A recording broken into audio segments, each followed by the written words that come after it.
Assalomu alaykum barchaga. Sizlarni so'roq bayonnomasini imzolashdagi juda muhim holatga e'tiboringlarni qaratmoqchiman.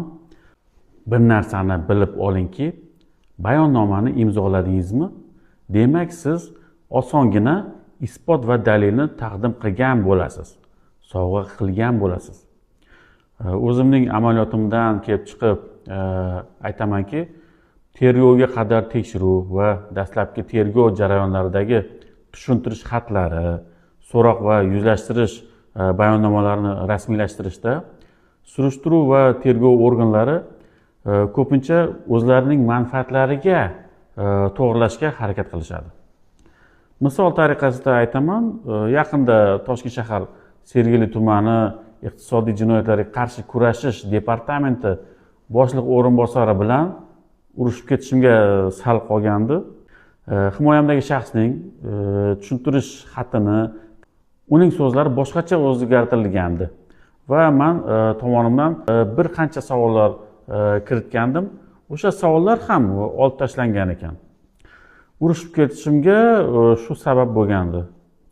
Lekin baribir talab qilib o'z so'zimiz bo'yicha yozdirdik. Esingizda tuting, o'sha sizning bayonnomangiz dalil bilan teng. Bayonnoma sizga qarshi ishlamasligi uchun qanday imzolash kerak? So'zlaringiz bayonnomada rasmiylashtirilgan zahotiyoq u dalilga aylanadi. Agar o'zingizga muammo orttirishni xohlamasangiz, miyangiz bilan o'qib imzolang. Hozir charchaganman, imzolab beraman, keyinroq o'qib olarman desangiz, keyin kech bo'ladi.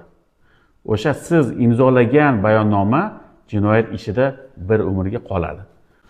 Shuning uchun muhim qoidaga amal qiling, ya'ni o'qib bo'lganingizdan keyingina imzolang. Bayonnomani so'zma-so'z tekshiring.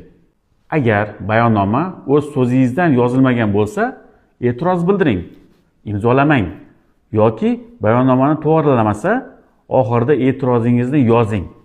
Bayonnoma so'zingizdan yozilmaganligini ko'rsatib o'ting. Agar so'zingizdan to'g'ri yozilgan bo'lsa, har bir ochiq joyiga va har bir varag'iga imzo qo'yib chiqing. Orasiga hech kim qo'shimcha yozuvlarni kiritmasligi uchun. Agar ko'rsatma berayotganingizda stressda bo'lsangiz, oxirida qo'shimcha kiritib, stressda ko'rsatma berganingizni va buni inobatga olishlarini ko'rsatib o'ting. Salomat bo'ling.